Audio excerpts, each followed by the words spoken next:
তে ইউটিউব দেখে পড়া শুরু করলো। যদিও প্রথমবার, তবুও মন্দ হয়নি। অনেক লেট করে ফেলেছে। একটা রুমে তে একা একটা মেয়ে। হঠাৎ করেই তের মনে পড়ে গেল সেই সাইকো অসভ্যটার কথা। লেজ গুটিয়ে তের পিছনে পড়ে আছে। দারুণ একটা প্রবাদ আছে, শয়তানের নাম নিতেই শয়তান হাজির। হঠাৎ করেই রুমের লাইটটা নিভে গেল। মিটমিট একটা আবছা আলো রুমটা হালকা আলোকিত করে রেখেছে। তের দরজার দিকে পা বাড়াতেই কেউ দরজা খুলে ভিতরে ঢুকলো। যদিও চেনার উপায় নেই কে সে। একটা পুরুষ তের দিকে এগিয়ে আসছে। তে একেবারে থমকে গেছে। তের সাথে কেউ সব হবে?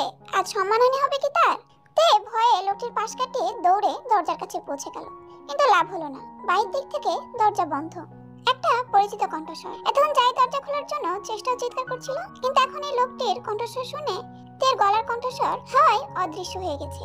পা জায়গায় স্থির হয়ে গেছে। শরীরের সমস্ত শক্তি যেন লোপ পেয়েছে। বেলা, শুনছো? সময়টা যে আমি আবারও পেয়ে গেছি। তুমি এত নিষ্ঠুর কেন? এত লম্বা লগ্ন পেরিয়ে সাক্ষাৎ পাওয়ার পরও পালানোর জন্য ছটফট করো। বেলা, আমার কষ্ট হয়, বড্ড অভিমানে মন পুড়ে যায়। তে শরীরের সমস্ত ভার ছেড়ে দিয়েছে। না, জ্ঞান হারিয়ে ফেলেনি। আজ যাই হোক জ্ঞান হারাবে না সে ভেবে রেখেছে। লোকটি দু কদম তে দেখে এগিয়ে এলো। তাদের মাঝে হয়তো এক হাতের দূরত্ব। আজ সে নিজেকে কভার করেনি, তবে এ আলোতে চেহারা বোঝা যাচ্ছে না। তে সাহস করে কাঁপা কাঁপা গলায় বলল, কে আপনি? আমার পিছনে কেন পড়েছেন? উফ বেলা, কি মিষ্টি কণ্ঠস্বর তোমার। কলিজা ঠান্ডা হয়ে গেছে। এতদিন তো এটাই চেয়েছি, তুমি আমার সাথে কথা বলো। তোমার কণ্ঠস্বর সামনাসামনি থেকে শুনবো। ধন্যবাদ বেলা। কে বেলা? আপনি দূরে সরুন। বেলা, আমি প্রেয়সীকে না পাওয়ার এক বদ্ধ উন্মাদ। সরি প্রেয়সী, তোমাকে ছুঁয়ে দেখার উন্মাদনা আজ আমি থামাতে পারছি না। একটু ছুঁয়ে দেখি। বলার সাথে সাথে ঠান্ডা কিছুর স্পর্শ পেতে কেঁপে উঠল তে। ভয়, রাগ, ঘৃণা সব একত্রে মিশ্রিত হয়ে গেল। শরীরের সমস্ত শক্তি দিয়ে লোকটিকে ধাক্কা দিল। আকস্মিক ধাক্কা পেয়ে সে সামলাতে পারলো না। নিচে পড়ে যেতে যেতে নিজেকে সামলে নিল। তে চিৎকার করে বলে উঠল, আমাকে ছুবেন না। আমি কোনো অবেগানা পুরুষের ছোঁয়ার বস্তু না। আমাকে ছুবেন না, ছুবেন না আমাকে। আমার নিজের ঘৃণা লাগছে। কান্না করতে করতে দুই হাত দিয়ে নিজের মুখ আড়াল করে হাঁটু করে বসে পড়ল। লোকটি হো হো করে হেসে উঠল। বলল, চেন জগতের ছোঁয়া বেগানা না? এটা বড্ড মজার, তাই না? খোলা আকাশের নিচে চুমু খেতে পারো। রাতের মেঘ বৃষ্টিতে গভীর চুম্বনে আবদ্ধ হয়ে স্পর্শকাতর স্থানে ছোঁয়া নিতে পারো। নানু বাড়ি দুজন এক রুমে বিছানায় রাত নির্বাহ করতে পারো। দূর অদূরে গ্রামের নির্জন বাড়িতে থাকতে পারো। এত কিছু আমি বদ্ধ উন্মাদ প্রেমিক কি করে মানতে পারি বলো? আমার ছোঁয়ায় ঘৃণা করে জাঙ্কুকের গুলো মজা লাগে। মেরে ফেলবো। জাঙ্কুককে রাস্তা থেকে সরাতেই হবে। যা আমার তা আমারই। সেকেন্ডের মধ্যে হো হো করে হেসে উঠল লোকটি। জাঙ্কুক কাজ শেষ করে দলবল নিয়ে সেন্টারের ভিতরে ঢুকলো। ঢুকে এদিক সেদিকে বারবার চোখ বোলাচ্ছে তার প্রিয়তমাকে এক ঝলক দেখার জন্য, কিন্তু হতাশ হলো। না, তার চড়ুই বউ আশেপাশে নেই।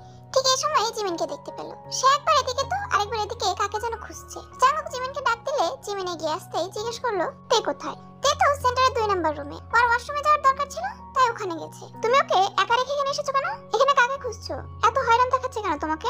জিমিন এবার সবকিছু খুলে বলল। জাঙ্কুকের পিছনে জেহব ও সুগাও ছিল। ওরা দুজনেই কথাবার্তা শুনেছে। জেহব জাঙ্কুকের পিছন থেকে বলে উঠলো, আমি আবার কখন তোকে ডাকলাম? আমি তো জাঙ্কুক ভাইয়ের সাথে গিয়েছিলাম। তাছাড়া বরপক্ষে ঝামেলা করবে কেন? বাবা চাচারা তো এখানে আছেন। জাঙ্কুক চমকে উঠলো। তার মনে অজানা ভয় হানা দিল। সে ভাবছে, আবারও কি তাহলে তে সেই পুরুষটির সন্নিকটে? সে সবকিছু ফেলে রুমটার দিকে দৌড় দিল। জাঙ্কুকের সাথে সাথে ওরাও গেল। রুমের সামনে এসে দাঁড়াতেই কারো অস্পষ্ট কান্নার আওয়াজ শোনা গেল। জাঙ্কুক থমকে গেল। হৃদস্পন্দন বেড়ে গেল। হঠাৎ জাঙ্কুকের নজর কাড়লো ফ্লোরের উপর পড়ে থাকা চিরকুট। লিখে যাওয়া ব্যক্তিটি এমন করে রেখেছে যেন চিরকুটটি চোখে পড়ে। জাঙ্কুক সেটা উঠে পকেটে ভরে নিল। দরজা বাইরে থেকে লক করা। খুলে ভিতরে ঢুকতে দেখে তে বসে আছে, অস্পষ্টভাবে কান্না করছে। জাঙ্কুক তার প্রিয়তমার এমন অবস্থা দেখে কেঁপে উঠলো। তাড়াতাড়ি তের সামনে বসে তেকে বুকে জড়িয়ে নিল। চুরুই, হয়েছে কি? এমন করে বসে আছিস কেন? কান্না করছিস কেন? আমাকে বল। এতক্ষণ তের ইহজগতের কিছুর প্রতি ধ্যান ছিল না। লোকটি তেকে ছুঁয়েছে কোন অধিকারে? লোকটি জাঙ্কুক আর তার সম্পর্ককে অপবিত্র বলেছে। জাঙ্কুকের উপস্থিতি টের পেতেই তে তাকে জড়িয়ে ধরলো। কান্না করতে করতে সবটাই খুলে বলল। আস্তে ভয় পায়নি, কিন্তু অপ্রত্যাশিত ছোঁয়ায় তে ভেঙে পড়েছে। জাঙ্কুক তের চোখের পানি মুছে দিয়ে তের গালে একটা চুমু দিল। তুই কখনোই আমার কাছে অপবিত্র হবি না, আমি তোকে বিশ্বাস করি চুরুই। জাঙ্কুকের সাথে সাথে সুগাও যে রুমে আছে তাতে খেয়াল করেনি। সুগার আগে দরজাতে একটা লাথি মারলো। সেটা অনেকটাই বিকট আওয়াজ করলো। তে কেঁপে উঠলো। ওর এত বড় সাহস, ও তোর গালে স্পর্শ করেছে? জাঙ্কুক, এই তো পাওয়ার! এখন পর্যন্ত বেরি করতে পারলি না কুত্তার বাচ্চাটাকে। ভাইয়া তুমি শান্ত হও। কিভাবে বের করবো? ইউনো ভাইয়াও পারছে না। এটা যেহেতু পারিবারিক ঘটনা, হুট করেই কাউকে ইনভেস্টিগেশনের জন্য ইনভলভ করা সম্ভব নয়। জাঙ্কুক ভাইয়ার পেছনেও সারাক্ষণ মিডিয়ার লোক লেগেই থাকে। এর আগে জাঙ্কুক ভাইয়া আর তেকে নিয়ে অনেক কিছুই ঘটে গেছে। জাঙ্কুক ভাইয়ার পিছনে এতই শত্রু, তাই বলে ওরা ছেড়ে দেবে নাকি? ওর সাহস দেখে আমার পায়ের রক্ত মাথায় উঠে গেছে। ভাই কি বলবো, এমন আহামরি কোনো ক্লু নেই। প্রচুর শার্প চিন্তা ভাবনা। একটা মানুষের হাত আরেকটা ছেলের পা কেটে ফেলেছে, তাও কোনো হদিশ মিলছে না। জীবন রংমহলে ঢুকে তেকে চিরকুট দিয়ে গেছে। কত বড় কলেজা, কেন যেন হিসাব মিলছে না। এবার মিলবে। এই সেন্টারের সবকিছু নিয়ন্ত্রণে রেখেছি আমি জানতাম এরকম কিছু ঘটার সম্ভাবনা 99%, কারণ প্রতিটা বারই ও লম্বা সময়ের পর হাজির হয়, কারণ ও প্ল্যান ছাড়া কোনো কিছু করে না। তাছাড়া তেজা বলল তার মানে ও নজর রাখছে আমাদের। এত কিছু ওর জানার কথা নয়। নিশ্চয় এমন কেউ আছে যে আমাদের কাছেই চেনা অথবা মুখ চেনার মধ্যে যে ওকে সাহায্য করছে। জাঙ্গুকের কথায় যুক্তি আছে। তে চোখের পানির মধ্যে জাঙ্গুকে বলল, আপনি ঠিক বলেছেন। আপনার আসার মিনিট 5 আগে ও এখানে দাঁড়িয়েই আমাকে সবকিছু বলেছিল। হঠাৎ করে ফোন বেজে উঠলো, ও সময় ব্যয় না করে জানালা দিয়ে চলে গেল। এই সেন্টারে সবকিছু আপনার নিয়ন্ত্রণে, তাই না? তার মানে কি কি অনুষ্ঠানে আছে সবকিছু লিস্ট আছে। অপরিচিত কেউ তো অনুষ্ঠানে আসতে পারবে না। জাঙ্কুকরা 4 জন মিলে সব চেক করছে। অপরিচিত কাউকেই পেল না। তারা সিসিটিভি ফুটেজে চেক করে দেখলো জিমিন যেতেই মেয়েটি রুম থেকে বের হয়ে গেল। হঠাৎই লাইট নেমে গেল।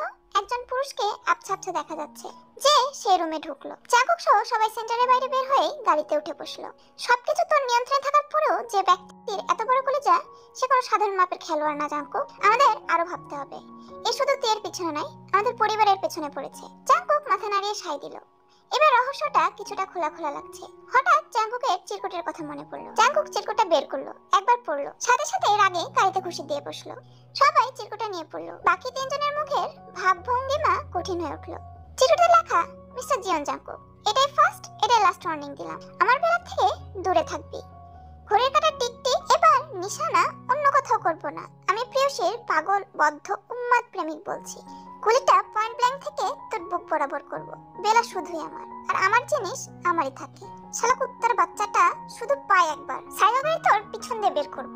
থাম থাম, ঘড়ির কাঁটার সময় সত্যি ঘনিয়ে এসেছে। তবে এবার আমাদের নয়, ওর মুখে ছিঁড়ে ফেলা। যদিও আমি শিওর না, তবে আমি একটা ক্লু পেয়েছি আর একটা বুদ্ধিও পেয়েছি। শোন জাঙ্কুক। ইনো তার বুদ্ধিটা বাকিদের সাথে শেয়ার করলো। জাঙ্কুক তা শুনে বাঁকা হেসে বলে উঠলো, উম্মা আমার আইডিয়া। যা, চুরুয়ের ম্যাডাম তোর বউ কনফার্ম। মানে? জাঙ্কুক সবকিছু বলতেই ইনো ব্লাশিং করছে। সবাই উচ্চ স্বরে হেসে উঠলো। রাত অনেকটা হয়েছে। তের সাথে ঘটে যাওয়া ঘটনাগুলো বাড়ির বড়রা কেউই জানে না। জাঙ্কুক তো বুদ্ধিমান মানুষ, সে যেহেতু বলেনি তাহলে না বলাই উত্তম। জাঙ্কুক গভীর চিন্তায় আছে। সারাদিন এখানে সেখানে এটা সেটা নিয়ে ব্যস্ততা। তার উপর যতটুকু সময় পায় তার চোরের বউকে দিতে চেষ্টা করে। সেটাতে বাদ হয়ে দাঁড়িয়ে গেছে একজন। আরে দুনিয়া কি ওর জন্য মেয়ের অভাব পড়েছিল? আর প্রকৃতি সবসময় কি জাঙ্কুকের উজাড়ের সময়ে কাবাবে হাড্ডি ঢোকাতে হয়?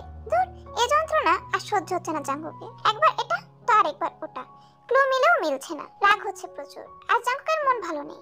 তার জিনিসের উপর অন্যের ছোঁয়া লেগেছে, কিন্তু সে অপরাধ, পারছে না কিছু করতে। তাকে পেলে জাঙ্কুক 7 জন্মের নিদারুণ খেলা এক জন্মে দেখিয়ে দিত। আজ রোজের বিয়ে। সকাল থেকেই সারা বাড়িতে শোরগোল পড়ে আছে। আজ একবারও সকাল থেকে জাঙ্কুকের চেহারা দর্শন পায়নি তে। মনে হচ্ছে খুবই ব্যস্ত সময় পার করছে। তে সবার সাজগোজ দেখছে। এর মধ্যে হঠাৎ কেউ দরজায় করাঘাত করলো। সবাই তাকালো। জাঙ্কুক দরজার সামনে হেলান দিয়ে দাঁড়িয়ে আছে। উফ, এই স্টাইলটা তাকে এত মানিয়েছে বলার মতো না। তের মন বাগানে ফুল ফোটানোর জন্য যথেষ্ট। তে ভাবছে, আচ্ছা এত সুন্দর কেন জাঙ্কুক? তে সহ প্রতিটা মেয়েই তাকিয়ে আছে তার দিকে। চোখ দিয়ে মনে হচ্ছে গিলে খাচ্ছে। তের বড্ড হিংসা হচ্ছে। দুই ভ্রু নাচিয়ে রসিকতার কণ্ঠে রোজ বলে উঠলো, কি ভাই এখানে আপনি? আপনার সাক্ষাৎ পাবো ভাবেনি। নিশ্চয় আমাকে দেখতে আসেনি। তবে কি তুই কি আমার বউ নাকি তোকে দেখতে আসবো? দূর, তোকে দেখার জন্য কিছুক্ষণের মধ্যেই আসছে। তাছাড়া আমি আমার বউ পাগল মানুষ। চুরি বউ, একটু আয় তো আমার পিছন পিছন বলে জাঙ্কুক চলে গেল। মেয়েদের মন ভেঙে চুরমার হয়ে গেল। এদের মধ্যে অনেকে জানে না জাঙ্কুক বিবাহিত। খুব হাসি পাচ্ছে তে। তে চুপচাপ দরজা দিয়ে বেরিয়ে গেল। আচ্ছা এভাবে ডাকাটা কি খুব দরকার ছিল? তে রুমে এসে ঠোঁট উল্টে জাঙ্কুকের দিকে তাকাতেই তেকে টেনে বুকের মধ্যে জড়িয়ে নিল জাঙ্কুক। কপালে একটা পরশিকে ফিসফিস করে বলল, সারাদিন তোকে চোখের দেখাটাও দেখতে পারি না। ইস, বুকটা ছটফট করছিল বারবার। এখন শান্তি লাগছে। চোরের বউ, এটা ঠোঁটে চুমু দে তো, খুবই খেতে ইচ্ছে করছে। তে দ্রুত জাঙ্কুকের বুকে মুখ লুকায়। শয়তান মাথা বেটা, বিয়ে বাড়িতে কখন কে এসে পড়ে? নিজের তো সম্মান নেই, আমারটা রাখবে না। জাঙ্কুক থেকে ছেড়ে দিয়ে হো হো করে হাসতে লাগলো। তের হাতে একটা প্যাকেট দিয়ে বলল, আচ্ছা যা, এখন তো সম্মানের কিছু করবো না। তবে শোন চোরে, আজকে এটা পড়বি। যা, দ্রুত গতিতে সেজে ফেল, একটু পরে তো মানুষজন আসবে। তে কিছু বলার আগে জিহব দরজার সামনে থেকে জাঙ্কুককে ডাক দিল। জাঙ্কুক সেদিকে গেলে তারা দুজন কথা বলতে বলতে চলে গেল। তের তো কথা বলাই হলো না। সারাদিনে লোকটিকে যা একটু সময় পেল, কিন্তু তা মন ভরে কথা বলতে পারলো না তে। এখন তের ইচ্ছা করছে জিহবের চুলগুলো ছিঁড়ে চুলের শাক করতে। এখন ডাক দেওয়ার কি দরকার ছিল? মনের দুঃখে মনে নিয়ে তে হাতের প্যাকেটটা নিয়ে ধীরে ধীরে রুম থেকে বেরিয়ে গেল। রোজ থেকে দেখে মুচকে মুচকে হাসছে। ভাই এত তাড়াতাড়ি ছাড়লো তোকে? তো থ্রি পিস কোথায়? সাজবি কখন? হাতে ওটা কি রে? জিমিন হি হি করে হাসছে, হাত থেকে প্যাকেটটা নিয়ে খুলতে লাগলো। এর মধ্যেই তে ধীর কণ্ঠে বলে উঠলো, চাকুক দিয়েছে, এটা পড়তে বলেছে। জিমিন প্যাকেটটা খুলতেই সবাই হা করে তাকিয়ে আছে। ভিতরে একটা সাদা সুন্দর গাউন, সাথে ম্যাচিং করা ওড়না ও অর্নামেন্টস আছে। তে হা করে তাকিয়ে আছে। তে গাউনটা পরে এলো, তা দেখে রোজ বলল, তে রে, আজকে তোকে জাঙ্কুক ভাই দেখে ফিদা হয়ে যাবে, পাগল হয়ে যাবে পাগল। বিয়ের বউ আমাকে না ভেবে তোকেই ভাববে। ইস, দিন দিন তুই এত সুন্দর হচ্ছিস যা বলার বাইরে। যদিও তে ভারী সাজতে চায় নাই, তবে পার্লারের এক মেয়ে তেকে এক প্রকার জোর করেই সাজিয়ে দিচ্ছে। তাদের নাকি জাঙ্কুক আদেশ দিয়েছে। তে আর কিছু বলল না। এর মধ্যেই সরগোল পড়ে গেল, বরপক্ষ এসেছে। এদিকে তের অর্ধেক সাজানো হয়েছে, বাকিরা রোজকে নিয়ে চলে গেল। জিমিন তের সাথে যাবে বলে থেকে গেল। কাল সেন্টারে ওই কাণ্ড হওয়ার পর জাঙ্কুক সিদ্ধান্ত নিয়েছে বিয়েটা বাড়িতে হবে। এখন তের কাছে নিজেকে সত্যিই প্রিন্সেস লাগছে। হঠাৎ করেই তের মনে পড়লো, এমন করেই তো নিজেকে বিয়ের কোণের রূপে দেখার ইচ্ছে ছিল। তে ভাবছে আস্তে বিয়ের কোণে না, তবু আজ জাঙ্কুক নিজের অজান্তেই তার একটা শখ পূরণ করে দিল। জিমিন লাফিয়ে উঠে বলল, তেরে, ইস মাশাআল্লাহ। জাঙ্কুক জিজুর মতো বলতে ইচ্ছে করছে, তোকে টুক করে খেয়ে ফেলতে ইচ্ছে করছে। আজ জিজু শেষ, একদম শেষ। থু থু থু, কারো নজর না লাগে। তে খুবই লজ্জা পেল। তে আর জিমিন অনুষ্ঠানে আসে। তেদের দেখে সবাই তার দিকে এগিয়ে আসে। সবাই তের প্রশংসা করলো। যার জন্য সেজেছে তাকেই খুঁজে পাচ্ছে না তে। অনেকক্ষণ বসেছিল, আর ভালো লাগছে না। জাঙ্কুককে খুঁজবে ভেবেই এই সাইড থেকে অন্য সাইডে যেতেই পরিচিত কিছুর আভাস পেয়ে দাঁড়িয়ে গেল। সে কড়া পারফিউমের তীব্র ঝাঁজ। হুট করেই সাইকো অসভ্য লোকটার কথা মনে পড়ে গেল তের।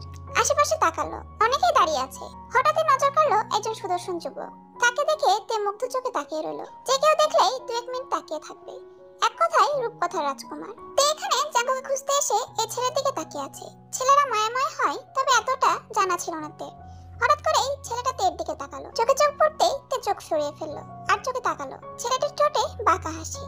ছেলেটি তের দিকে এগিয়ে আসছে। তে এদিক ওদিক তাকাচ্ছে, আর মনে মনে ভাবছে, এই রে, ছেলেটি না কিছু বলে ফেলে। থাক, এবার কেন যে তাকালাম। যাই হোক, ভাই আমার কিছু বলে আমি আর ছাড়বো না। তের ধারণার উল্টো ঘটলো। ছেলেটি তার সামনে এসে দাঁড়ালো না, ধীর পায়ে হেঁটে চলে গেল। কিন্তু তার গাওয়া গানটা, এই কণ্ঠস্বর, প্রথম লাইন, ছেঁড়া পারফিউমের তীব্র ছাড়, তের বুকের গভীর হৃদস্পন্দন বাড়িয়ে দিল। সাইকোটা, এই ছেলেটাই কি সেই সাইকো? তে দৌড়ে ছেলেটির দিকে এগিয়ে গেল, একেবারে সামনে গিয়ে দাঁড়ালো।